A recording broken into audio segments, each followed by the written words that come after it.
Everlasting.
Damn, Celeste.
Bom dia, pessoal. Bom dia. Como é que vocês estão? Tá tudo bem? Bom dia, Aaron Petisco, Alexandre Magno, Amanda Mello, André Pina. Bom dia, Antônio Pedro, Auro Gabriel, Cauã Barros, Douglas Barros, Eduardo Vilas Boas, Enzo Colares, Érico Oliveira, Everton Pereira. Bom dia, Fernando Soares, Genilson Silva, Ian Nunes, Ian Vanderlei, Igor Ramon, João Daniel, João Felipe, João Marcos, João Pedro, Juan Moreira, Lara Sena, Levi Corrêa, Luan Fernandes, Lucas Barroso, Lucas Macedo, Luiz Felipe, bom dia, Otton Luiz, Paulo Marcelo, Pedro Henrique, Pedro Escorla, bom dia, Rayane, Renan, Rian, bom dia, Roberto Rodrigues, Rogério Araújo, Sávio Melo, Sergilene, bom dia, Tainã, Ubirani, Victor Silvestre, Vitor Almeida e Vitória Régia. E aí, como é que foi a semana de vocês? Tudo tranquilo? Tudo em paz? Estamos ainda aí, pessoal, aguardando o professor Arthur, certo? Ainda está com problemas aí com a internet dele. E aí vamos ver se vai dar certo a aula.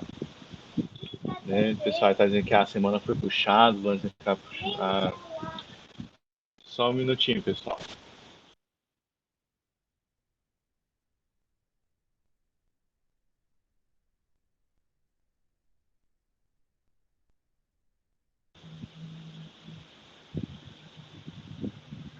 Tá dizendo que foi cansativa. Sábado dizendo que tá virado de ontem para hoje. Estudando já assim. Birani dizendo que tá indo.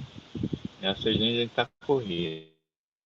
É, a gente não domina, né, o nosso tempo, não organiza o nosso tempo, as coisas saem do controle e fica tudo corrido mesmo.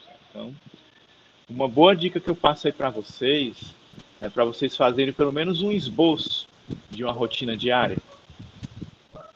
Né? Claro que, dependendo do dia, a gente às vezes acorda, né, sem vontade, ou às vezes a gente acorda bem disposto e tal, mas façam pelo menos um esboço.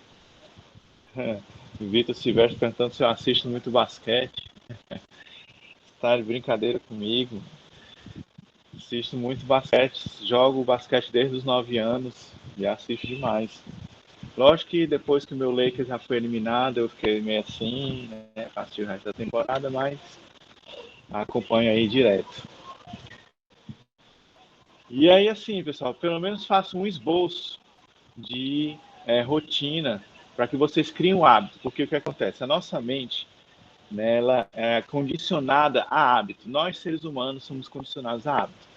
Então, tudo é questão de hábito, tudo é questão de hábito.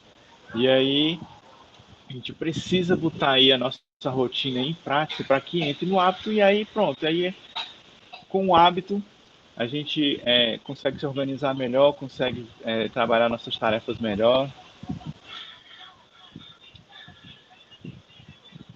Eu acho dizendo que a rotina aqui em casa tem que ser mudada drasticamente por enquanto. Eu entendo demais, né? Esse período que a gente está dentro de casa direto, a gente tem que conciliar trabalho com tarefas domésticas, né? Eu aqui em casa tenho 3 filhos para cuidar, né? A minha esposa trabalha no salão, aí vai e sai, aí eu fico aqui em casa, eu tenho que trabalhar, né, com as minhas atividades da UFC, tenho que trabalhar com as minhas atividades de trader no mercado financeiro, tenho que trabalhar com as tarefas domésticas, né, pelo menos as mais básicas aqui, que é lavar a louça, aspirar a casa, fazer o almoço, né? E quando eu digo fazer almoço, não é que eu cozinho, não. Eu só faço é esquentar mesmo e assar a carne. Né?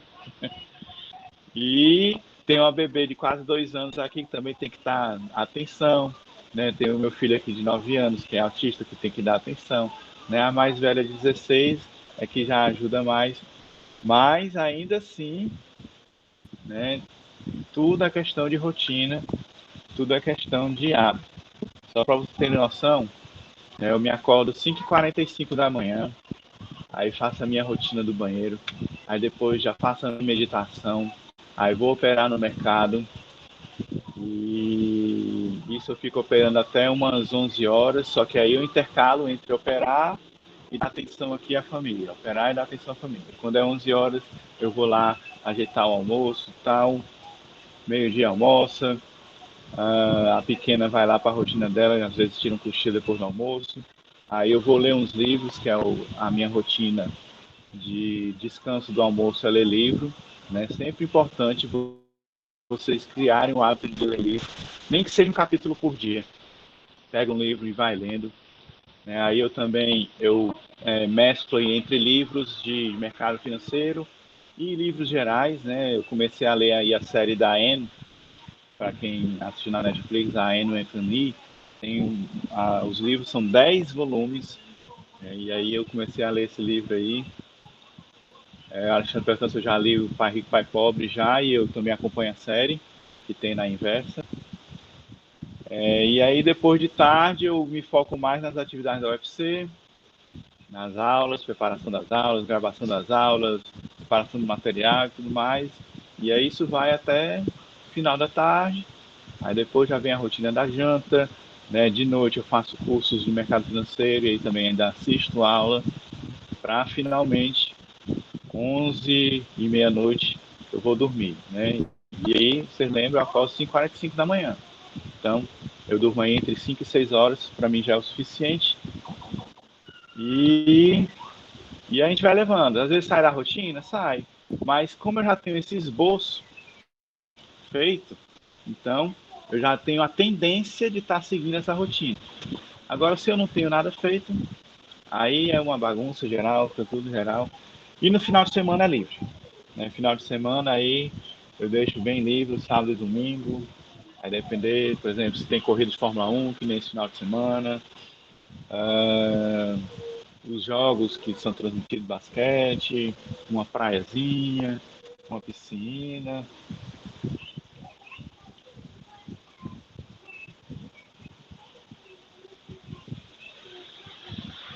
É, não é só um livro não, viu, sobre a série da Anne. É uma coleção de 10 livros. Né? Não chega a ser tão grossos quanto os livros do George Martin, né, do Guerra dos Tronos, do Game of Thrones, que também é muito bom e eu acho assim um negócio absurdo esse cara não lançar logo o restante desses livros. Já estou aí quase 10 anos esperando o livro e nada A Dança dos Dragões não, é o outro, Ventos do Inverno, né? É chamado de que o Vitor é quase jogador profissional de basquete. Beleza. Eu bato uma bolinha no domingo de manhã, né? O sábado é o único dia que eu tiro para acordar até mais tarde, e o mais tarde é 7 horas da manhã. E domingo eu me acordo 5h30 também, para ir bater uma bolinha lá na Praça Argentina, no bairro de Fátima. Bato uma bolinha bem cedinho, até umas 8 horas, só mesmo para desenferrujar. Eu e uns colegas da época ainda de escola técnica, também do basquete.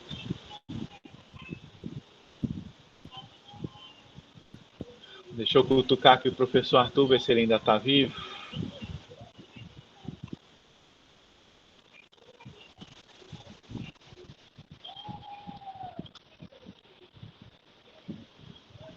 Ele disse aqui que parece que agora vai.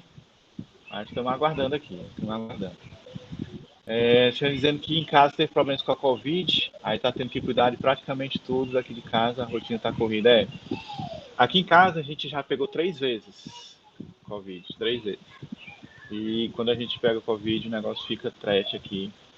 A rotina fica muito doida. Na primeira vez, que foi a pior, que foi em abril do ano passado, eu simplesmente não tinha condições de fazer nada.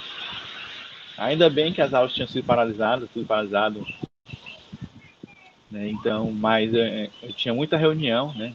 Como eu estou na coordenação, então tinha muita reunião com o pessoal da diretoria do CT e tudo mais. Aí eu disse, não tem condições, não tem condições de fazer nada. Aí depois, em novembro, 2020, aí em novembro foi a segunda vez, aí as aulas já estavam rolando aqui, e se eu não me engano, as 2 semanas que eu peguei, acho que eu não peguei aula ao vivo, e aí ou eu cancelei também, nem lembro, mas também foi trash, e a terceira vez foi agora em abril. E essa terceira vez agora em abril foi muito ruim, não para nós aqui de casa, mas para minha família como um todo, né? Porque foi quando eu perdi minha mãe, perdi uma tia, e também o negócio foi pesado. A gente ainda tem que se cuidar, né? Graças a Deus que eu já tomei a primeira dose da vacina, espero que vocês também se vacinem logo. O negócio ainda requer cuidados.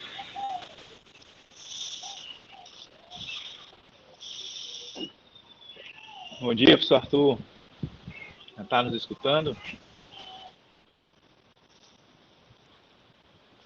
Ele tá multado. Acho que está no mudo. Opa, bom dia, Amaral. Bom dia a todos. Pronto. Perdão, pessoal. Tivemos aí uma sequência de problemas técnicos. Faz parte aí também da automação e controle, né? Acabar tendo algum ruído.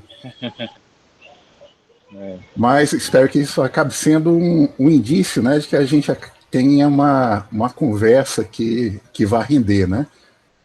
Dá para a gente ter a desculpa de que é para gerar expectativa, então. E foi gerado. Bem, pessoal, então, né, sem mais delongas aí, passa a palavra para o professor Arthur, né, que atualmente está na vice-coordenação aí do curso, e vai assumir aí a palestra de hoje falando sobre a área de automação e controle dentro do curso de Engenharia Elétrica. Perfeito. Obrigado, professor Amaral. Bom, pessoal, eu vou estar aqui compartilhando uma tela. Podem me confirmar se conseguem visualizar o compartilhamento? Estamos vendo, professor. Sim, professor. Pronto, perfeito. Bom, pessoal, novamente, bom dia a todos. E também, novamente, perdão pelo contratempo, né? Mas vamos, então, iniciar a nossa apresentação.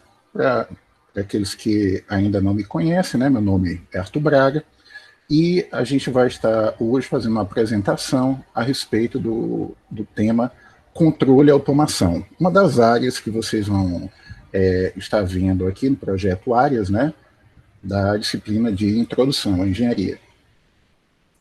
Bom, nós temos aqui, primeiro, o que vem a ser controle e automação, né? Na realidade, nós temos diversas sub-áreas que iriam se encaixar dentro dessa área.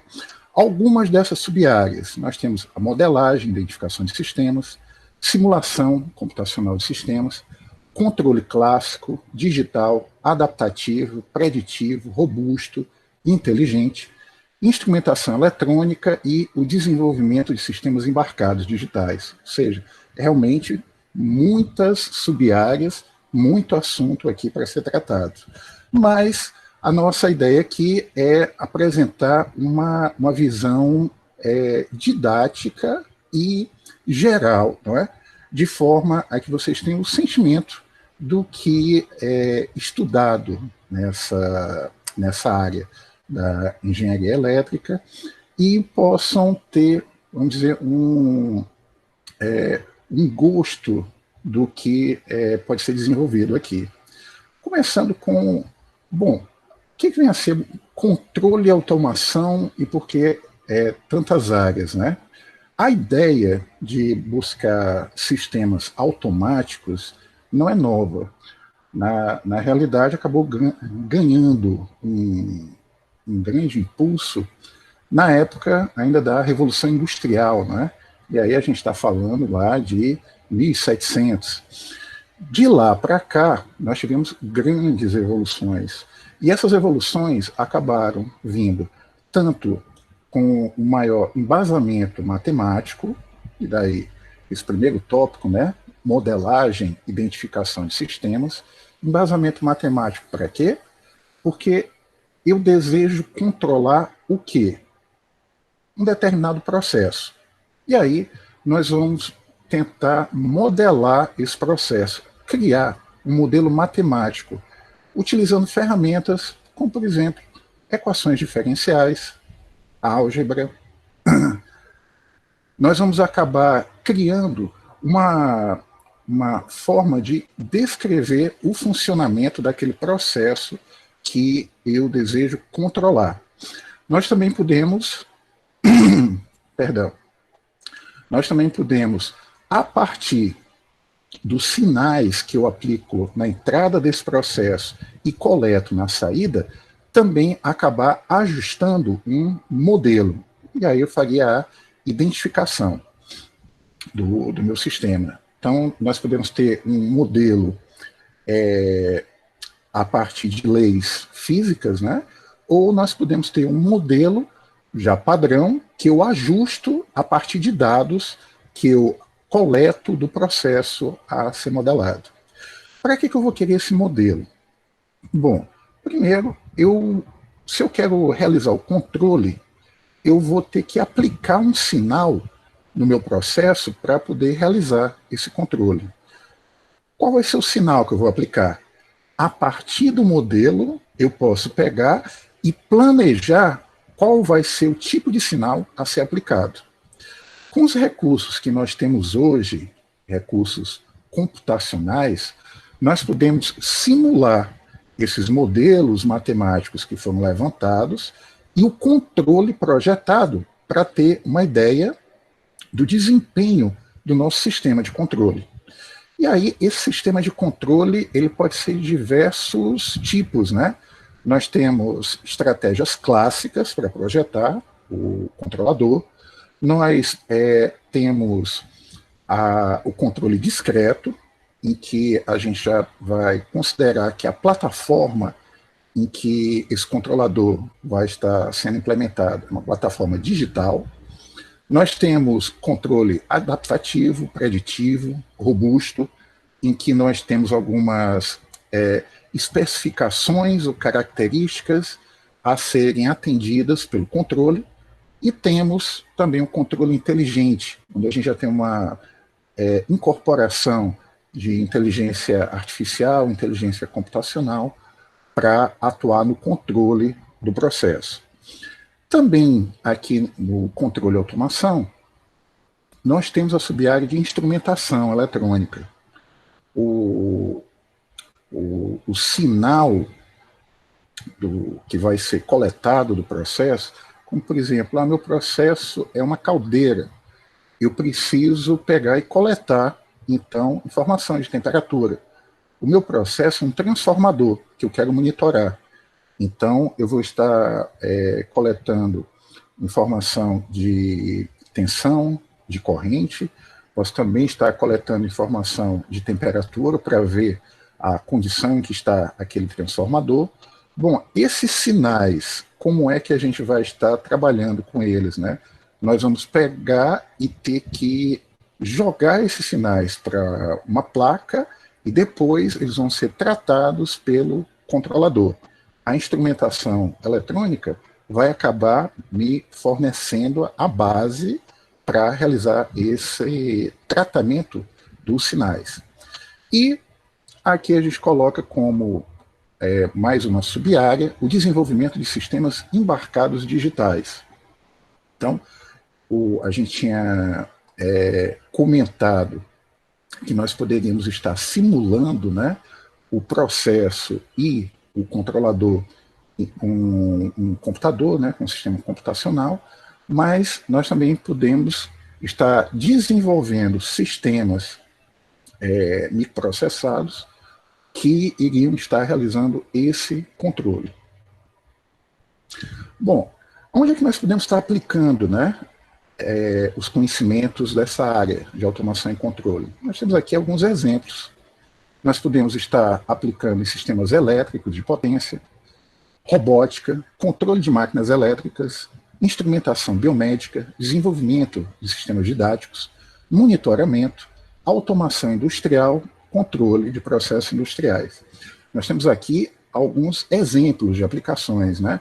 Inclusive, esses exemplos, eles já são com base em aplicações que nós temos num dos nossos laboratórios de pesquisa aqui da elétrica, que ao final da apresentação a gente vai comentar um pouquinho sobre qual é esse laboratório e o que é desenvolvido, que vai ter relação aqui com esses exemplos de aplicações. Bom, falei, então, de forma geral, sub-áreas, né? Falei sobre exemplos de aplicações, já dei até um spoiler, né? Comentei que, ao final, a gente vai comentar sobre um grupo de pesquisa que trabalha nessa área de automação e controle, mas queria só reforçar que vocês, na graduação, terão disciplinas relacionadas, né, com automação e controle. Então, coletei um slide, né, da apresentação do nosso primeiro encontro, né, só para a gente relembrar aqui disciplinas que vocês irão ver na graduação relacionadas com essa área. Controle de sistemas dinâmicos, sistemas lineares, controle adaptativo, automação industrial, instrumentação industrial, robótica industrial, controle discreto, processos e espaços de estados e inteligência computacional aplicada. Bom, vamos então agora detalhar um pouquinho, né, a respeito das sub-áreas que foram mencionadas, para tentar abrir mais ainda, né, a visão do que essas sub-áreas tratam. Bom, começando com a parte de modelagem, né? Como eu disse, no momento em que se deseja realizar o controle de um determinado processo, uma primeira etapa é tentar entender esse processo. E como é que a gente pode tentar entender esse processo? Nós podemos buscar um modelo desse processo. A gente vai estar chamando aqui de processo, né, um sistema, o que vem a ser qualquer aplicação que eu vá querer realizar o controle. Então, por exemplo, eu quero, num ambiente, controlar a temperatura. Eu vou criar, então, um modelo. O meu processo, então, vai ser o controle de temperatura daquele ambiente. Eu quero controlar a temperatura e a pressão em uma caldeira. Então, qual vai ser o meu processo? Vai ser essa caldeira e eu tenho particular interesse na temperatura e na pressão. Então, vou criar um modelo. O que eu quero controlar é um robô bípede. O que vai ser o meu modelo? Então, vai ser a dinâmica desse robô bípede. Então, nós vamos levantar um modelo, e daí a necessidade, né, de uma base matemática, lembrando até algo que a gente havia comentado lá no nosso primeiro encontro, né, primeira aula, de que algumas disciplinas do ciclo básico, a princípio, parecem não ter conexão com o que vocês irão ver na vida profissional, né, mas conforme vocês forem vendo disciplinas técnicas, vocês vão começar a fazer as ligações. E aqui a gente já vai apontando, né, algumas ligações. Por exemplo, que vocês vão ver em cálculo. Isso daí vai acabar servindo para vocês terem uma base para modelos dinâmicos. Vocês vão ver em álgebra, em geometria. Vocês também vão poder ter uma base para descrever sistemas lineares, para poder descrever determinados processos em que eu acabo precisando ficar atento à geometria de características daquele processo. E aí, uma vez que eu tenho um modelo, eu posso simular esse modelo em ambientes como, por exemplo, o MATLAB, uma ferramenta que vocês vão, ao longo do curso, ter muito contato. Esse ambiente, ele acaba tendo diversas bibliotecas que me facilitam tanto a simulação, como também a visualização dessa simulação. Nós temos também outros ambientes, como por exemplo o LabVIEW, que também acaba facilitando muito a montagem de diagramas de bloco. Vocês vão ver que em controle, né, acaba se tendo muito a representação do controle de um processo através de diagramas de bloco. Então, normalmente, eu parto de um processo que eu desejo controlar, né? Aqui um exemplo, eu tenho um robô manipulador.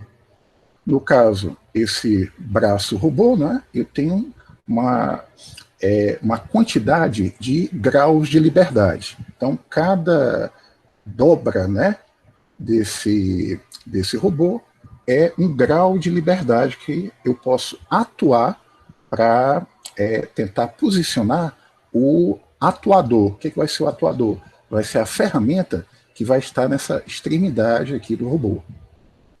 Para que eu posso estar aplicando esse robô? Posso estar realizando uma montagem, né, com esse robô, eu posso estar realizando soldagem com esse robô, eu posso inclusive ter algumas aplicações mais finas, né, como por exemplo, um robô também poderia estar realizando algumas cirurgias através de teleoperação.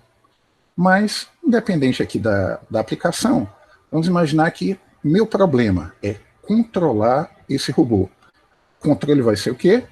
Eu quero determinar quais são os ângulos que eu vou ter que jogar em cada junta do robô para que esse atuador, ou end effector, né, acabe indo para uma determinada posição. Bom, primeiro, conforme os ângulos de cada uma dessas dobras aqui do robô, né, eu vou acabar afetando as outras partes do robô. Então, se eu acabar tendo um giro aqui na base, eu já vou estar afetando todas as outras peças que estão aqui em cima, né?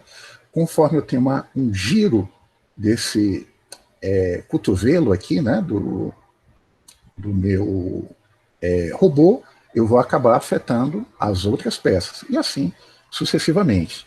Então, a gente começa criando um modelo matemático. Nesse modelo matemático, nós iríamos estar considerando, bom, cada vez que eu acabo tendo um giro em uma junta, como isso vai afetar as outras partes do robô. Olha só a aplicação aqui de geometria e álgebra, né? Tenho esse modelo matemático do robô. Agora, eu posso estar jogando para um simulador. Nesse simulador, eu posso pegar e aplicar sinais para as juntas, né, do robô e ver, conforme esses sinais são aplicados, para onde vai efetivamente o atuador, não é? A ferramenta aqui na ponta. Opa, meu modelo ele está adequado, né? Ele tem um comportamento que eu estou comprovando que é similar ao comportamento do meu sistema real.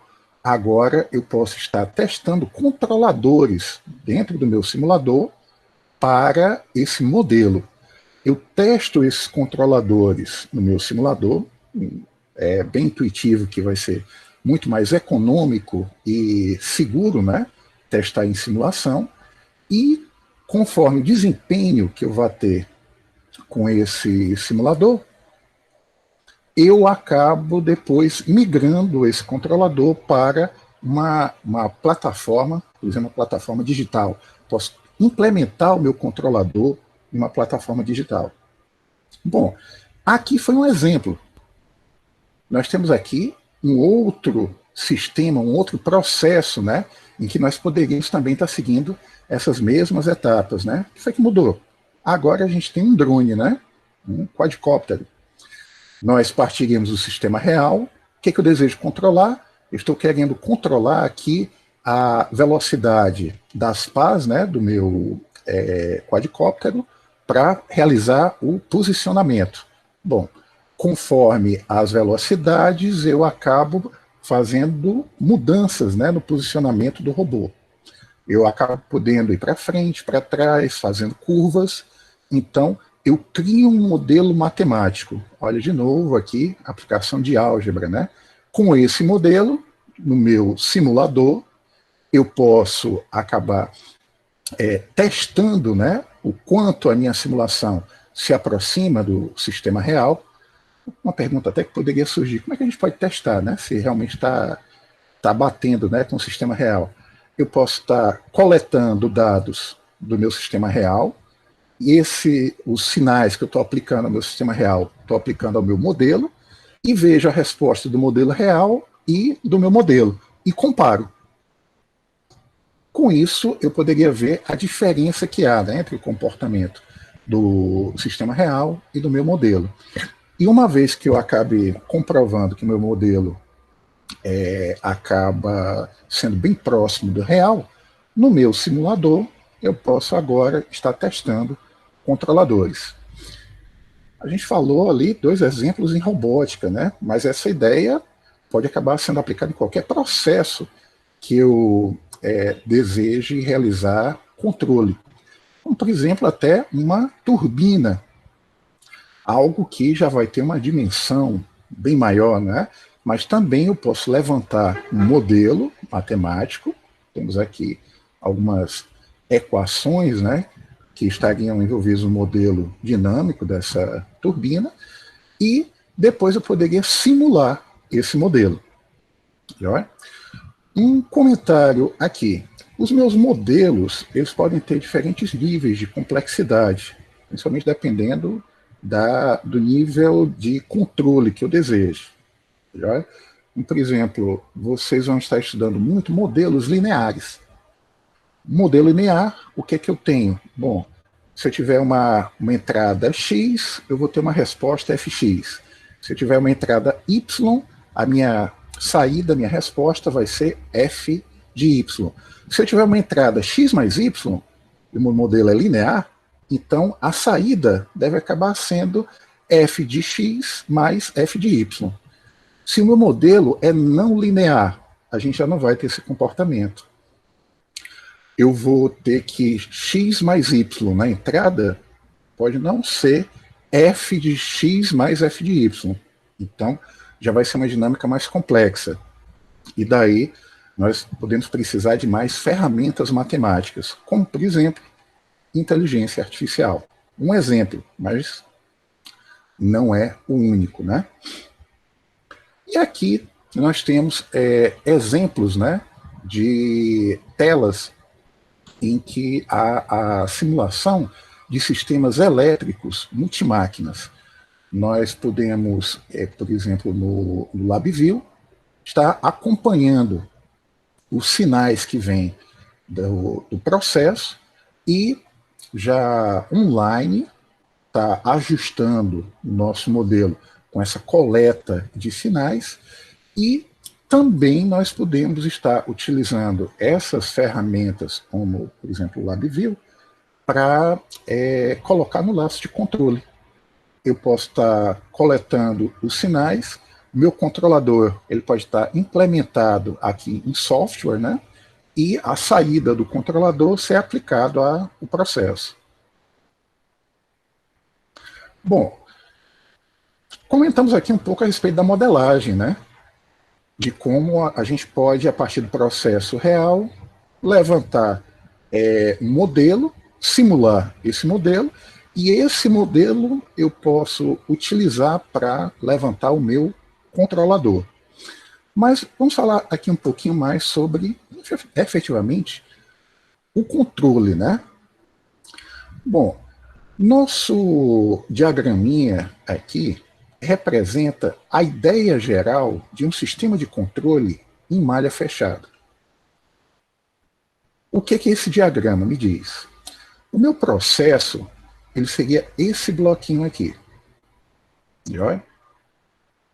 Por exemplo, o meu robô, eu estou descrevendo por esse bloco. A minha máquina, né? Eu tenho um motor, eu tenho uma caldeira, eu tenho um ar-condicionado, eu tenho uma turbina. Isso daqui, esse bloco, vai ser o meu processo. E aí a gente tem aqui a saída, né, do processo. Então, o que é a saída? Bom, se é, por exemplo, o robô, a posição, né, que eu desejo controlar nesse robô. Se é a caldeira, temperatura e pressão. Então, essa saída aqui, ela está sendo realimentada. Nós temos um sensor que vai estar coletando essa saída que eu desejo controlar, e eu tenho um sinal de referência. Eu não desejo controlar? Bom, normalmente o que é que eu passo para o meu sistema para dizer o que é que eu desejo? Eu acabo dando um sinal de referência. Exemplo, eu quero que o meu ar-condicionado permaneça em uma determinada temperatura. Joia. Então, essa temperatura vai ser meu sinal de referência. Eu pego a temperatura do meu processo, do meu ambiente, eu pego a temperatura que eu especifiquei como a que eu desejo, é a minha referência, e eu comparo. Eu vou ter uma diferença. Essa diferença eu aplico aqui ao meu regulador ou atuador, que é o que vai realizar o controle, né? Então, com base nessa diferença que eu tenho entre o que eu desejo e o que eu tenho efetivamente, esse regulador vai acabar gerando um sinal de controle para modificar a variável que eu desejo controlar na planta. No exemplo que eu comentei, a temperatura. Um outro exemplo aqui. Vamos imaginar que eu desejo dirigir um automóvel de forma a conservar a trajetória de movimento determinada. Então, eu posso ter como planta, né, como processo, como sistema sobre o qual eu vou estar atuando, o meu carro. Então, minha planta, meu processo, vai ser o carro. O que eu desejo controlar? Bom, eu quero que o carro acabe seguindo uma determinada trajetória. Olha só, a gente já dando uma ideia, né, do que um carro da Tesla, né, poderia estar fazendo. Eu vou precisar, então, ter uma ideia de qual é a posição que o carro está com relação à trajetória que eu desejo. Como é que a gente pode estar fazendo isso? Bom, o humano, o humano, ele estaria olhando, né, para marcos na estrada para estimar a relação entre as marcações da estrada, né? E o caminho que eu desejo manter. Eu quero estar sempre ali na faixa da direita. Em um carro que eu tivesse sensores, então eu teria câmeras, né, que poderiam estar coletando informação a respeito desses marcos e, em cima desses marcos, iria estar estimando a posição do carro. Então, eu tenho aqui a coleta das informações. Eu tenho qual é a saída desejada, qual é a posição em que eu desejo que o carro esteja, né? Então, o motorista tem, olha, eu desejo colocar o carro nessa posição. E eu estou vendo a posição em que eu estou. Eu vou tentar casar, então, a posição que eu desejo com a posição atual que eu estou estimando pelo que eu estou vendo. Quem que vai fazer isso? O cérebro, né? Quem é que iria estar fazendo isso no meu sistema de controle? Eu iria ter o meu controlador lá comparando a entrada que foi coletada, né, o sinal da saída do meu processo, com a referência, iria ver a diferença que tem entre a saída atual e a referência, e iria tomar uma decisão em cima de uma lei de controle, da forma com que o controlador foi projetado para atuar. E aí, iria enviar um sinal para o atuador. O que é o atuador? O atuador vai ser o dispositivo que vai influenciar o meu processo. No caso aqui, meu atuador poderia estar considerando que são os meus braços, né, que vão estar agindo sobre a direção para controlar as rodas, né? Se nós estivéssemos aqui com, por exemplo, um robô, então seria qualquer sistema que iria gerar os sinais para controlar o posicionamento das rodas. Bom, o meu controle, ele vai ser projetado para ter uma forma de reagir para as entradas de referência e entrada fornecida pelo processo que eu desejo controlar, para ter na saída do controle, do controlador, o sinal, né, que vai acabar modificando o processo. Atualmente, nós temos que esses controladores, né, eles acabam sendo implementados em plataformas digitais. Então, nós iríamos ter que ter essa preocupação a respeito de quando eu for trabalhar com uma plataforma digital, eu preciso realizar alguma consideração para o meu controlador e para o meu processo? E a resposta é sim. O mundo real, ele é analógico. Isso quer dizer o quê? Isso quer dizer que no mundo real, a gente acaba tendo que os sinais, eles são contínuos. Então, por exemplo, a minha voz, apesar de ser pausada, né, já dá um sono, acaba sendo um sinal contínuo. A temperatura que eu estou monitorando em um processo, a posição que eu estou monitorando em um robô, vai ser um sinal contínuo. Por que eu estou batendo, né, nessa característica de contínuo? Porque quando eu for para uma plataforma digital, eu vou precisar discretizar. Então, quando eu for discretizar, eu vou acabar pegando amostras desse sinal contínuo. E aí eu preciso ter o cuidado de que, ao realizar essa amostragem, eu acabe não comprometendo a qualidade do nosso sistema de controle. Tá? Então, aqui a gente coloca novamente um diagrama de blocos, né, em malha fechada, um controle em malha fechada. eu tenho o meu processo, sensores, e agora, olha só, eu acabo tendo um conversor analógico digital que vai gerar o sinal para o meu computador, e a saída do computador vai ter um conversor digital analógico.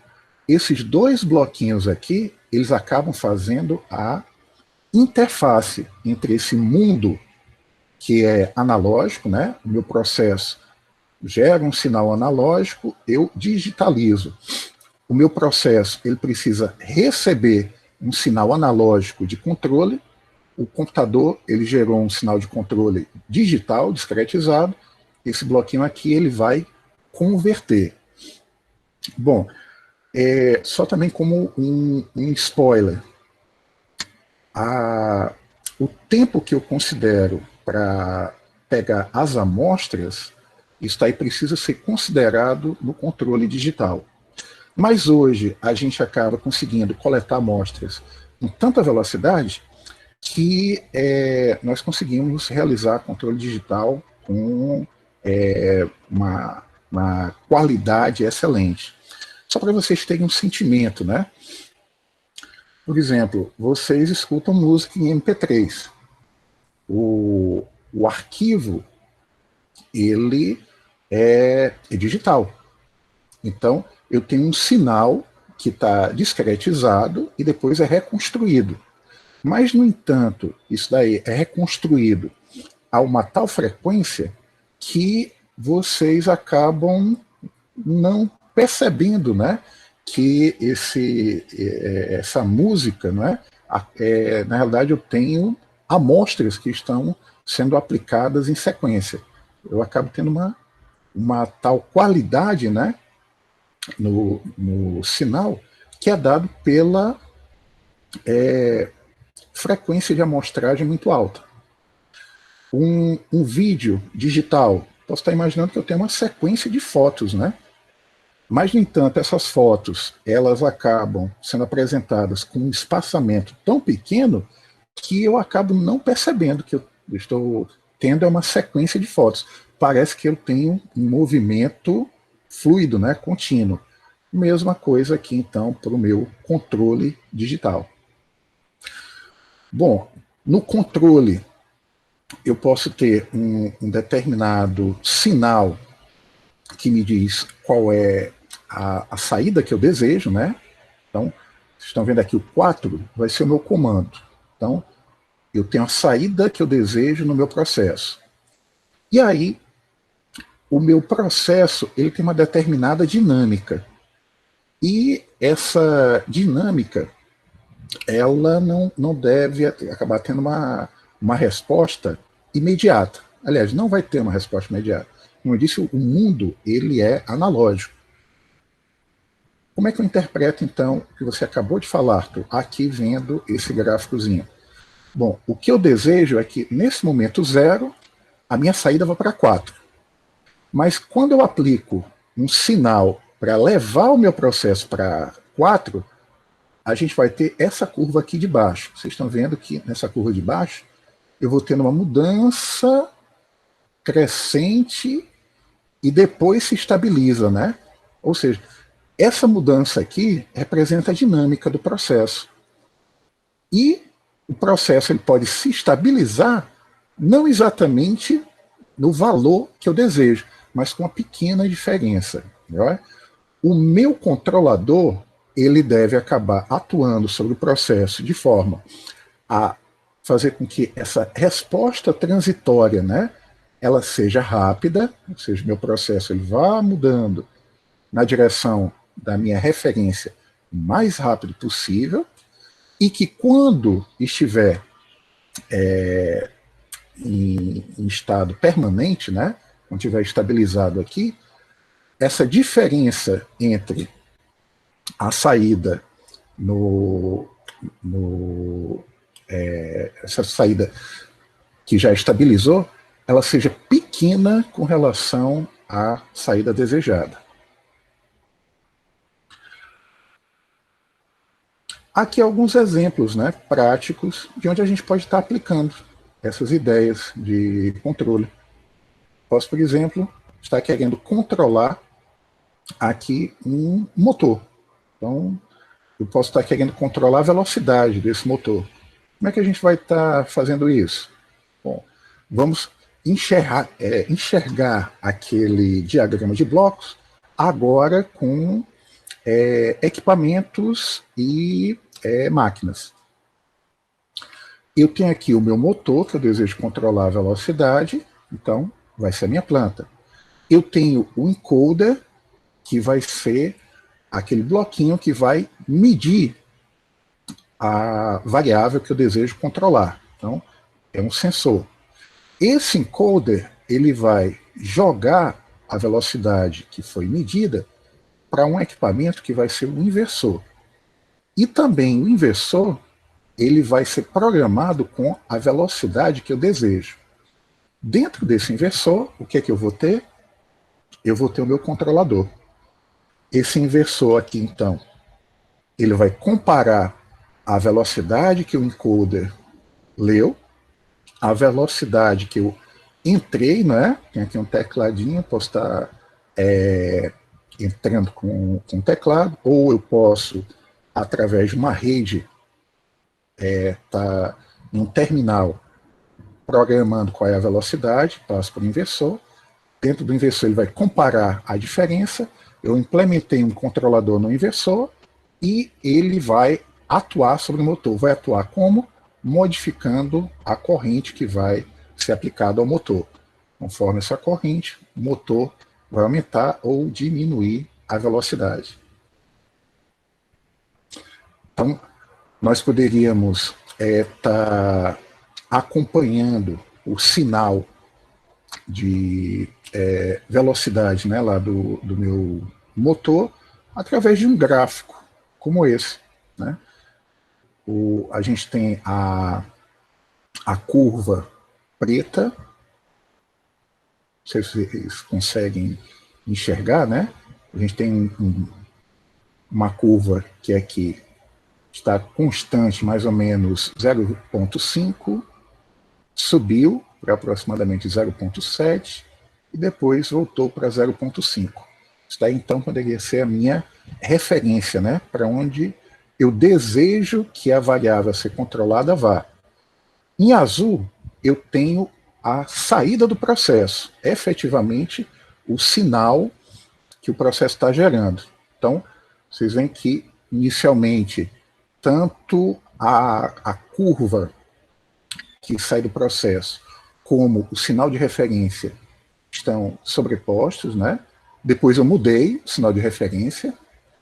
O meu processo ele vai mudando a saída na direção da referência. Depois eu mudei novamente a referência. E aí o processo também vai buscando acompanhar a referência.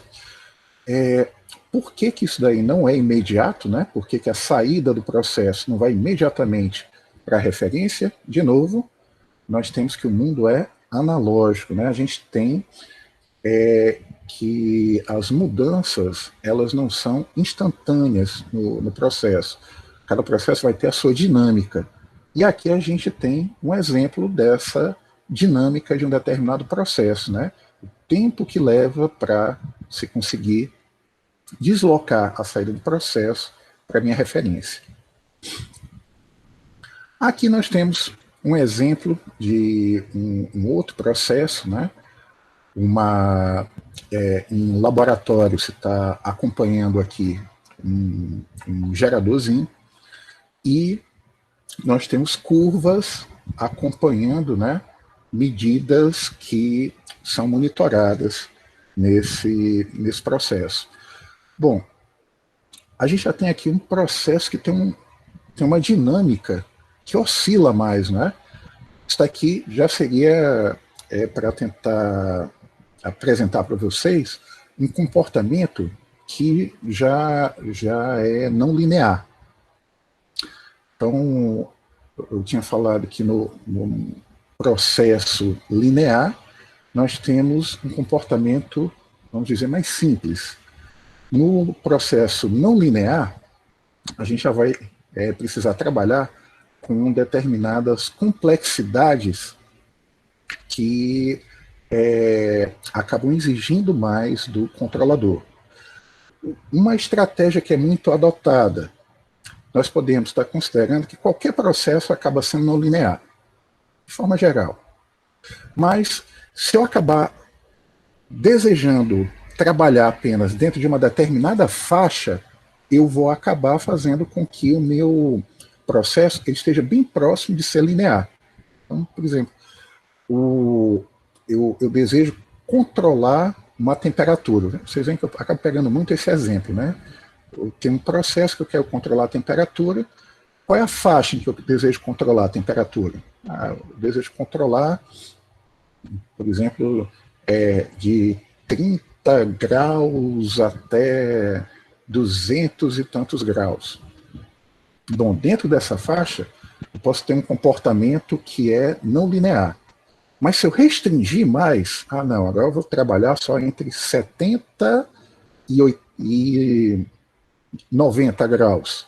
Dentro daquela faixa, eu posso aproximar para um modelo linear.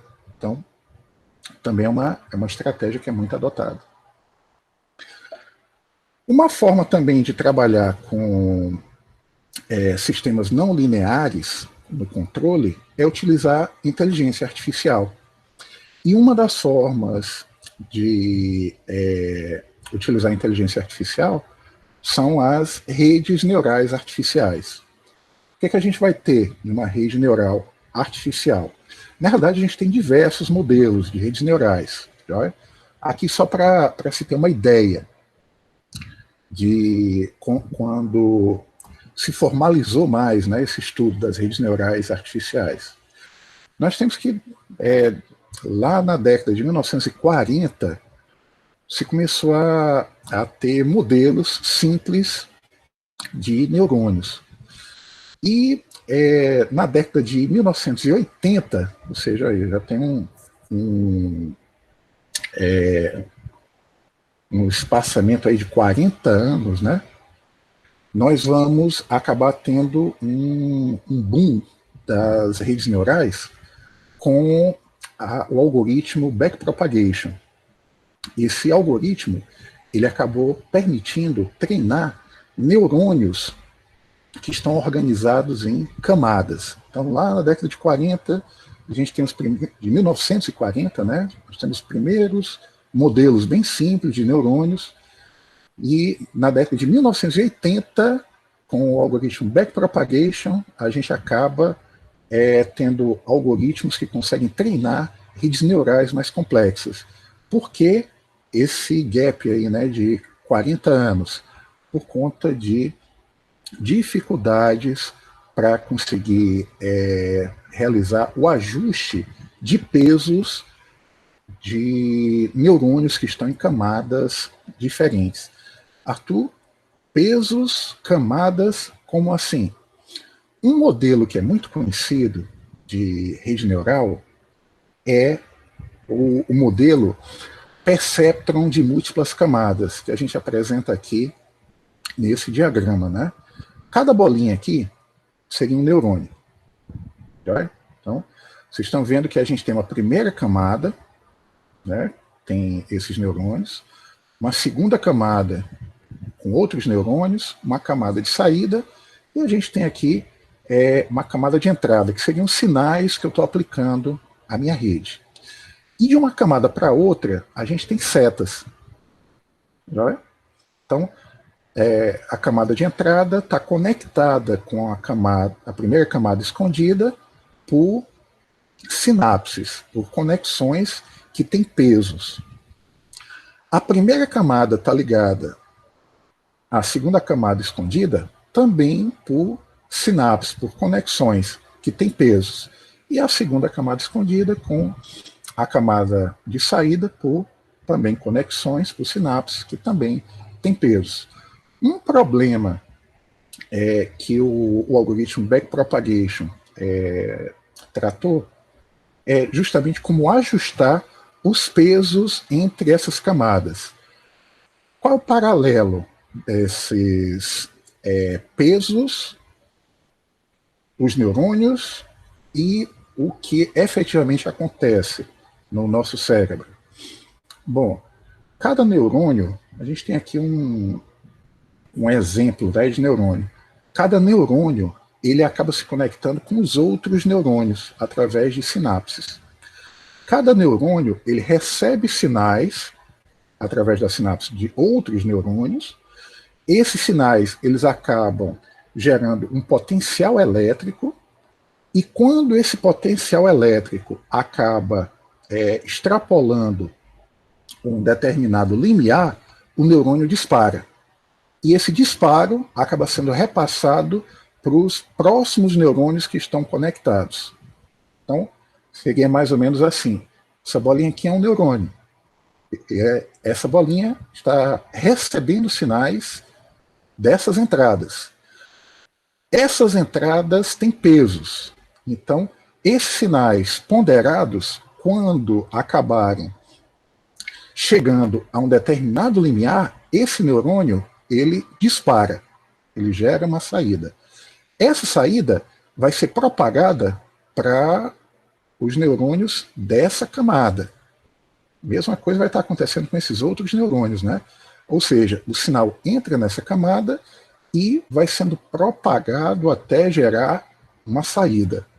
Agora, o que eu desejo com essa rede?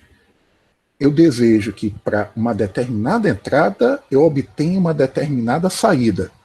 Como, por exemplo, eu posso querer utilizar essa rede para realizar classificação. A partir do que eu tenho sinais que representam uma maçã, na saída eu vou gerar um código que diz isso é uma maçã. Se eu aplicar sinais, por exemplo, eu posso estar tendo uma imagem e eu tiro dessa imagem medidas, né, que vão estar relacionadas a frutas. Então, eu posso discretizar essa imagem, acabar tirando contornos, desses contornos tirar algumas medidas, da granulidade também da imagem, acabar tirando algumas estatísticas, e isso eu estou aplicando na entrada. E aí essas imagens são de maçãs, bananas, abacaxis, de frutas. E aqui na saída eu vou ter códigos, por exemplo, se apenas a saída Y1 estiver ativada e as outras saídas não, isso quer dizer que é uma maçã. Se apenas a saída Y2 estiver ativa e as outras saídas não estiverem, é banana. Então, eu posso estar querendo que o comportamento da rede seja: apresentei a imagem de uma maçã, sai o código da maçã. Apresentei características de uma banana, sai o código da banana. Eu iria estar precisando treinar, e esse treinamento seria o ajuste desses pesos. No controle, como é que eu posso estar aplicando isso? Eu poderia estar aplicando na entrada qual é uma determinada leitura do sensor, e na saída qual deve ser o sinal que eu devo aplicar na minha planta para que a planta vá para onde a referência aponta. Então, eu posso também treinar uma rede neural para aprender a se comportar como um controlador. Isso aí é aplicado atualmente? Sim, existem diversos controladores que são baseados em redes neurais. Por exemplo, a gente poderia estar treinando, na realidade existem grupos, né, que fazem isso, a gente poderia estar treinando uma rede neural para controlar as juntas de um robô bípede, ou seja, para o robô aprender a caminhar. Também na inteligência artificial, nós podemos precisar realizar otimização. E aí algoritmos genéticos ou inteligência de enxame podem fazer essa otimização. Por exemplo, Arthur, uma aplicação de otimização, um controle e automação. Bom, eu quero ajustar o meu modelo. Eu tenho dados do sistema, do processo real, e eu quero ajustar parâmetros do modelo. Eu vou querer ajustar como?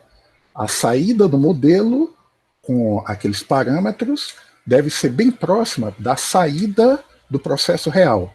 Então, para mim otimizar, é conseguir fazer com que o erro entre a saída do modelo e a saída do processo caminhe para zero. Bom, como é que a gente pode estar fazendo isso? Existem ferramentas de otimização, entre elas, ferramentas de inteligência artificial, como os algoritmos genéticos e a inteligência de enxame. Os algoritmos genéticos, eles acabam codificando o meu problema em um formato similar ao cromossomo e aplica operações que seriam semelhantes à mutação, ao cruzamento e à seleção natural. Então, a gente acaba tendo uma população de soluções. Como é que isso daí é codificado? Eu posso ter um vetor com parâmetros a serem otimizados. Cada vetorzinho desse, para mim, vai ser um cromossomo. E cada vetor desse vai ter o que a gente chama de aptidão, que vai ser uma medida de quão boa é aquela solução. Esses cromossomos, que representam as minhas soluções, eu vou modificando através dessas operações de cruzamento, ou seja, vou estar trocando informação entre essas soluções, de forma análoga ao que ocorreria em seres vivos, né, que trocam material genético.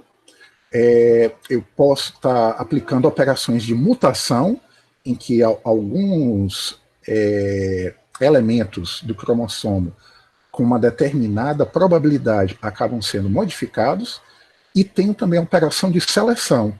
Eu tenho uma maior chance de pegar as soluções que têm maior aptidão e menor chance de pegar as soluções que têm uma aptidão ruim.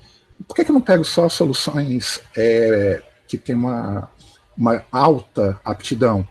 Porque parte do material genético das soluções que têm aptidão baixa, misturado com soluções que têm aptidão alta, podem acabar levando a uma aptidão ainda maior. Então, se uma solução ela não é boa, pode ser que parte dela, ou seja, minha solução são diversos parâmetros, pode ser que tenha 100 parâmetros, mas aquela solução que tem uma aptidão ruim, 2, 3 dos parâmetros daquela solução, se forem aplicados a uma solução que tem uma aptidão maior, podem acabar levando a um salto na aptidão. Exemplos de algoritmos de inteligência coletiva são a otimização por colônia de formigas e a otimização por nuvem de partículas. Essas duas estratégias são baseadas em comportamento animal. E, só para a gente resumir, não é? O que basicamente fazem essas duas estratégias? Com base no que é uma colônia de formigas, em que cada formiga é um processador extremamente simples, né? Acaba tomando decisões muito simples. Eu acabo tendo que o comportamento complexo ele emerge da interação entre esses processadores simples. Numa nuvem de partículas, cada partícula também tem um processamento muito simples. A nuvem de partículas é baseada em revoada de pássaros, né? Então, por exemplo, uma revoada de pássaros, cada pássaro a gente consegue ter um processamento muito simples. Mas, no entanto, a revoada pode acabar fazendo um processo complexo, como a migração entre continentes. Uma colônia de formigas, cada formiga vai ter um processamento muito simples, mas a colônia pode acabar se gerindo como uma sociedade de uma complexidade razoável, coletando alimentos, alimentando pulgões. Uma colônia de formigas pode levar para dentro da colônia pulgões, são outros insetos, né? E, entre aspas, está criando esses pulgões para a alimentação da colônia. E também protegendo e limpando a colônia. Então, como é que isso daí acaba ocorrendo? A partir das interações. Então, a inteligência coletiva acaba estabelecendo regras para a interação desses processadores simples e, a partir dessas regras, acaba emergindo comportamentos complexos. O que podem ser os comportamentos complexos aqui em controle e automação? Eu posso ter que cada partícula vai estar representando uma determinada solução para o ajuste do meu controlador. E, a partir das regras de interação entre as partículas ou entre as formigas, dependendo qual é o método que eu estou utilizando, eu vou estar caminhando no espaço de solução do meu controlador. O que eu estou chamando de espaço de solução? O espaço das variáveis que ajustam esse controlador. E uma última estratégia aqui, né, de inteligência artificial, inteligência computacional que a gente vai estar mencionando, é a lógica fuzzy, ou lógica nebulosa. Nós podemos imaginar em um mundo ideal que um determinado elemento ou pertence ou não pertence a um conjunto. Por exemplo, eu quero determinar se uma pessoa é alta ou é baixa. Eu posso estabelecer, olha, se for abaixo de 1,80, a pessoa é baixa. Se for acima de 1,80, é uma pessoa alta. Vamos dizer que isso daí é uma forma de lidar, né, com o mundo. Eu estabeleci um limiar bem específico. Uma outra forma é suavizar essa fronteira entre o que é alto e o que é baixo, que é o que é apresentado aqui nesse segundo gráfico. Por exemplo, o alto, a gente vai dizendo que uma pessoa abaixo de 1,70 não é alto. Então eu vou dizer que tem pertinência zero ao conjunto das pessoas altas, quem tem altura abaixo de 1,70. Agora, uma pessoa de 1,80, bom, uma pessoa de 1,80, a gente pode estar considerando que seja uma pessoa alta, mas se a gente for comparar com jogadores de basquete, não é uma pessoa alta, né? Então, como é que a gente pode estar lidando com isso? Com essa incerteza, né? Com essa imprecisão? A gente pode dar um grau de quanto essa pessoa é alta. Por exemplo, eu posso estar dizendo que 1,80 tem uma pertinência 0,5 ao conjunto das pessoas altas.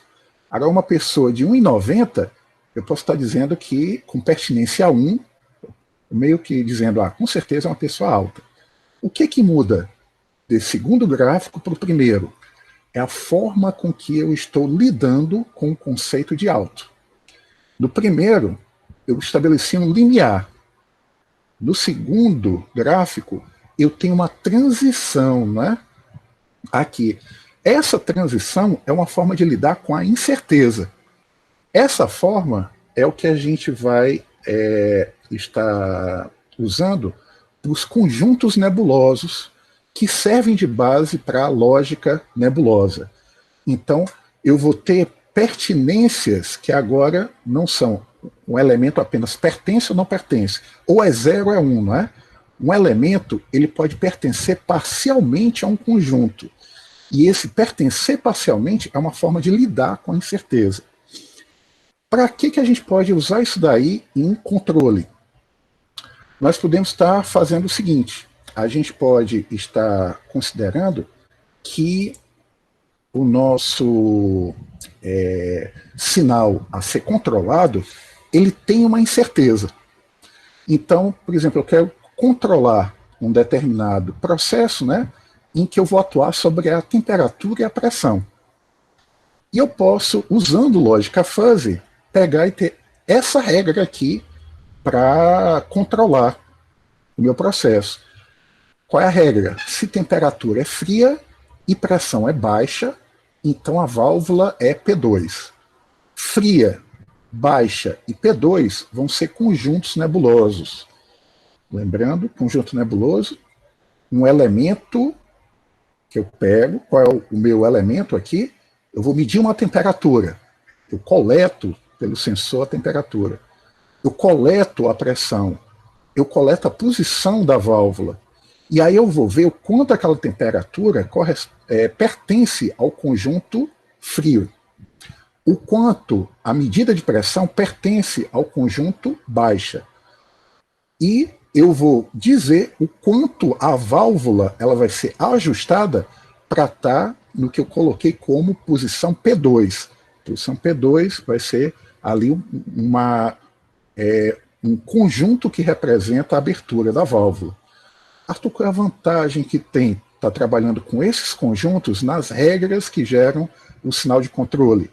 Porque quando eu coleto medidas de temperatura, pressão, né, eu tenho uma incerteza na medida. E como as minhas regras de controle são baseadas em conjuntos nebulosos, eu vou poder estar tratando dessa incerteza dentro desse grau de quanto cada elemento pertence a esse conjunto. Joia? Então, aqui eu poderia estar medindo temperatura e pressão, que é o antecedente da regra, né? A gente tem se, antecedente, então consequente. Se tal coisa ocorrer, então realize tal coisa. No antecedente, eu tenho uma dependência com temperatura e pressão, eu leio essas medidas, vejo o quanto pertencem aos conjuntos da regra, né? O quanto pertence a fria e baixa.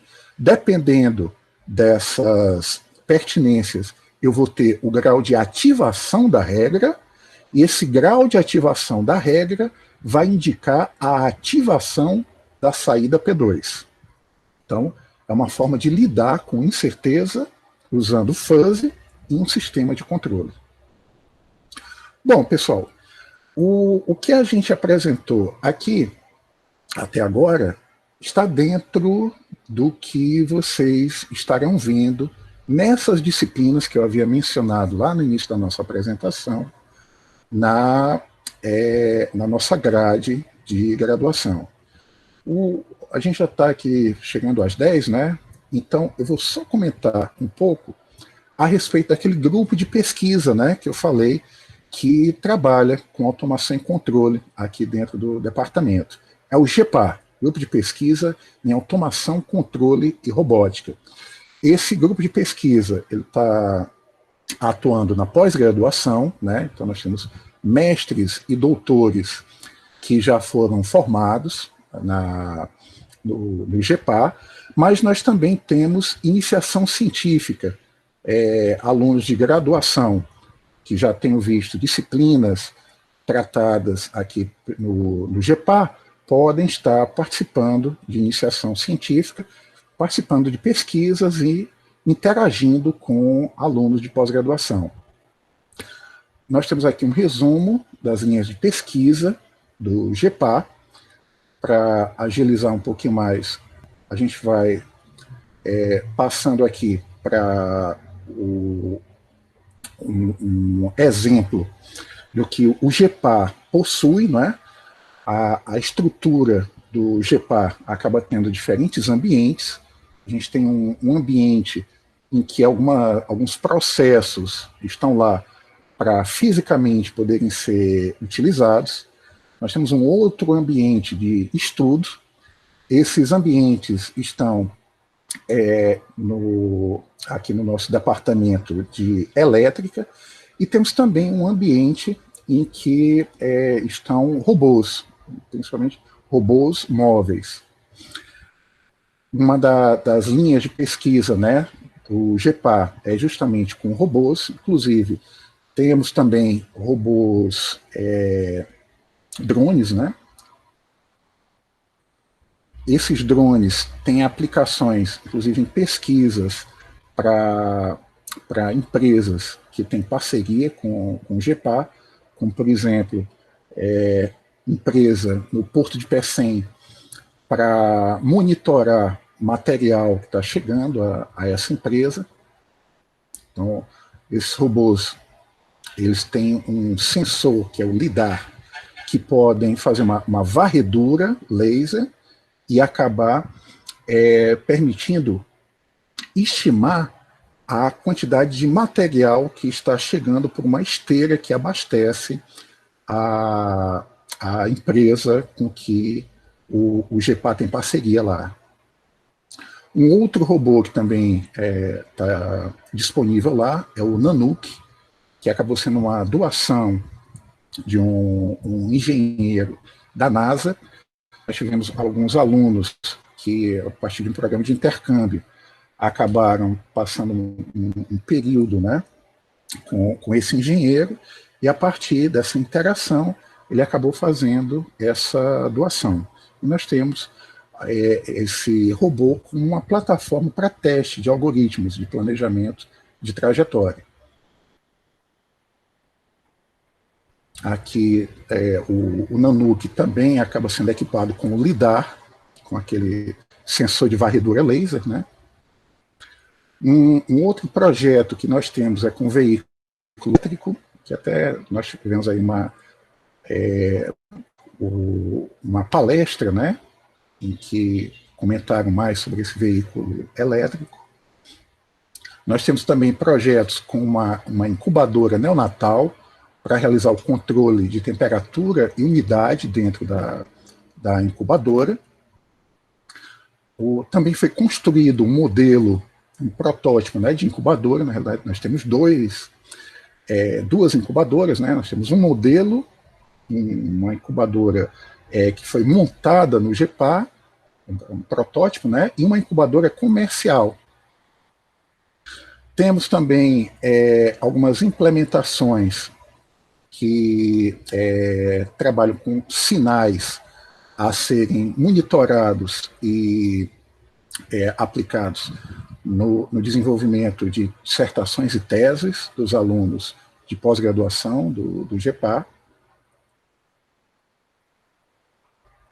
E o GEPAR também atua junto com o Lamotriz, em que nós temos algumas plantas industriais em pequena escala, né? Como, por exemplo, esteiras, compressores, ventiladores. Inclusive, também é um sistema SCADA, é um sistema para monitorar como esses processos estão, e nós podemos estar rodando os controladores, né, nesse sistema SCADA. Aqui um impressor, né? E também, só para conhecimento, né, temos aqui que o GEPAR já chegou a organizar alguns eventos voltados para essa área, né, de controle e automação, e algumas parcerias que nós tivemos com outras instituições. Alguns desses eventos ocorreram em 2013, como, por exemplo, a Robotics Trains, em que diversas competições de robótica ocorreram, em parceria com a Unifor. E encerramos aqui a nossa apresentação. Como a gente acabou começando um pouquinho fora do horário, né? A gente acabou, então, passando um pouquinho aqui das 10, mas gostaria de estar abrindo aí a perguntas para o que foi apresentado. Então, pessoal, por favor, fiquem à vontade. Bom dia. Opa, bom dia. Eu falo Alunos com técnico, Alexandre Magno. Opa, salve, Alexandre. Alunos com técnico que já têm um certo conhecimento na área, por exemplo, técnico em automação industrial, poderia ter a possibilidade de tentar participar do GEPAR? Poderia. Normalmente, no GEPAR, se acaba abrindo vagas, né, de iniciação científica quando já se tem um determinado projeto de interesse, né? Por exemplo, um dos professores do GEPAR acabou tendo uma bolsa aprovada, né, uma bolsa de iniciação científica, associada a um projeto para desenvolver determinado controlador. E aí se indica quais são as características desejadas para o bolsista.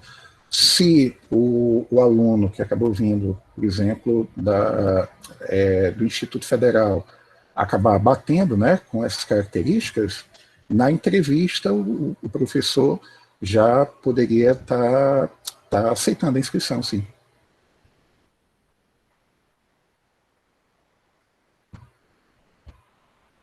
Ok? Então, vai depender bem assim, de qual é o perfil, né, da vaga que eventualmente seja aberta no GEPAR. Licença, professor. Opa, pois não. Fala com... Sábio aqui. Sábio. Salve. Não é tipo uma curiosidade minha. Queria que o senhor tirasse, que eu pesquisei que eu não achei. Eu queria saber por que não existe drones com apenas 3 hélices, tipo, com 120 graus de angulação em cada hélice. Tipo, só tem drones de 4 hélices. Certo. Sávio, eu não saberia lhe informar. Né? A pesquisa com drones aqui no departamento, ela é feita mais pelos professores Fabrício e Bismarck. Não sei, inclusive, se não seria possível também tá fazendo com 3 hélices, né? Eu acredito, então, primeiro destaque, não saberia lhe afirmar. Eu acredito que a gente acabe tendo essa configuração, né, com 4 hélices para garantir uma redundância na hora do voo, né? Porque nós podemos ter falhas nas hélices. Então, por exemplo, se eu tiver 4, falhou uma, eu ainda conseguiria manter o voo com 3. Mas é uma visão que eu estou apresentando aqui. Quem teria maior, vamos dizer, background, né, para estar garantindo a resposta seriam os professores Fabrício e Bismarck. Mas muito provavelmente deve estar relacionado a essa questão da redundância. Você pode ter uma falha durante o voo, e aí a ideia é que mesmo com a falha, as hélices que não falharam consigam manter o voo. Também acredito que seja para estabilidade e também para um melhor controle das 4 direções, né? Para virar mais para a direita e seja mais fácil também de controlar. Pronto, pode ter também já relação com isso, né? Nós temos drones, inclusive, até com 8, né, hélices, uma quantidade maior, também para permitir um melhor controle, apesar de que o projeto vai acabar sendo mais complexo, né, e também essa questão da redundância. Mas, novamente, eu iria estar sugerindo para quem queira ter mais detalhes, né, sobre o trabalho com os drones e essas características de construção, entrar em contato com o professor Bismarck e com o professor Fabrício. Tá bom, professor. Obrigado. Joia. Mais perguntas, pessoal? Bom dia, professor. Bom dia. No caso, a minha dúvida era a seguinte: o senhor estava falando sobre neurônios, certo? Eu queria saber se a entrada que o neurônio tem que receber, se ela pode ser analógica ou sempre ela vai ser digital. Pronto, perfeito. Nós temos os modelos, né, de redes neurais, como, por exemplo, a MLP, né, Multilayer Perceptron, que em português, né, o Perceptron de múltiplas camadas, que a gente tem aquele comportamento que eu, de forma bem rápida, tinha falado que eu tenho neurônio recebendo entradas que seriam paralelo às sinapses, e essas entradas, elas teriam pesos, né? Então, isso é um modelo. Agora, como eu vou implementar esse modelo? E aí vai na direção da sua pergunta. Normalmente, a gente vai acabar implementando utilizando uma plataforma digital. E aí eu vou discretizar. Mas eu posso implementar usando, por exemplo, componentes analógicos? Poderia. Uma curiosidade, eu posso implementar circuitos analógicos que realizam operações de soma, de operação de derivada, de integração, utilizando capacitores, indutores, resistores. Então, É possível implementar de forma analógica? Atualmente se implementa mais de forma digital. Então, uma coisa é o modelo, né? Outra coisa é a forma com que a gente vai implementar o modelo. Tinha comentado de forma geral como é o modelo, né? Tem ali um neurônio, entradas, quando a entrada acaba chegando ao limiar, dispara, a forma com que vai implementar, aí já vai depender dos recursos do grupo, né, que estiver implementando. E normalmente acaba sendo digital, mas é possível também implementar analógico. Obrigado. Joia. Mais perguntas, pessoal?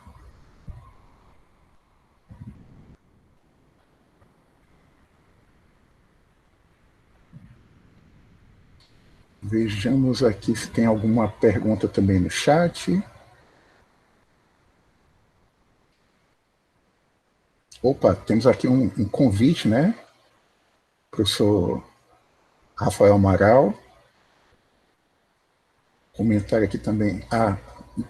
Amaral também teve um problema aí na NET. E eu acredito que seja a pergunta que tenha sido feita há pouco, né? Sobre a entrada ser digital. Então, acho que não temos outras perguntas aqui no chat. Mais perguntas, gente? Por favor, fiquem à vontade.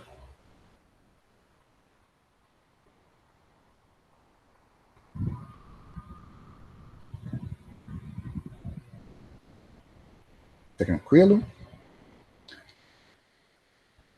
Bom, pessoal, se nós não tivermos, então, mais perguntas, né? Gostaria, então, de estar agradecendo a presença de todos.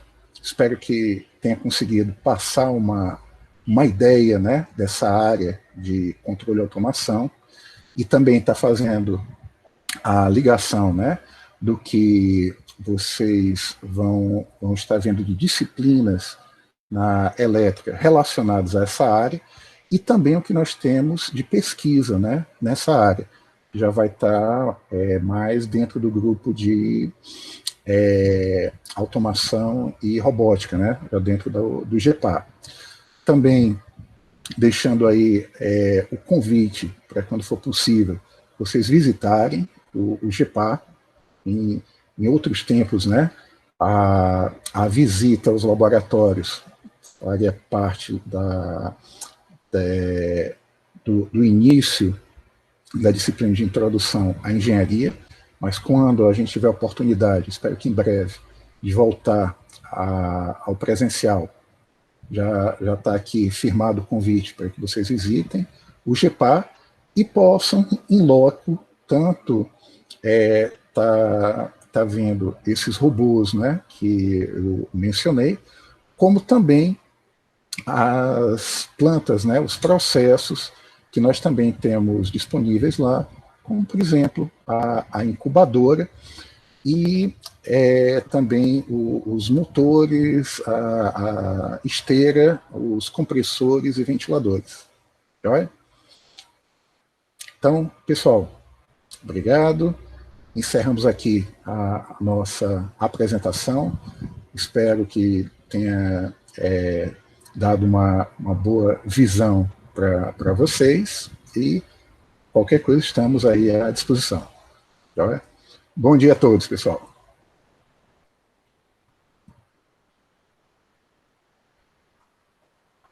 Obrigado, viu, pessoal? Valeu, bom dia. Bom dia, gente.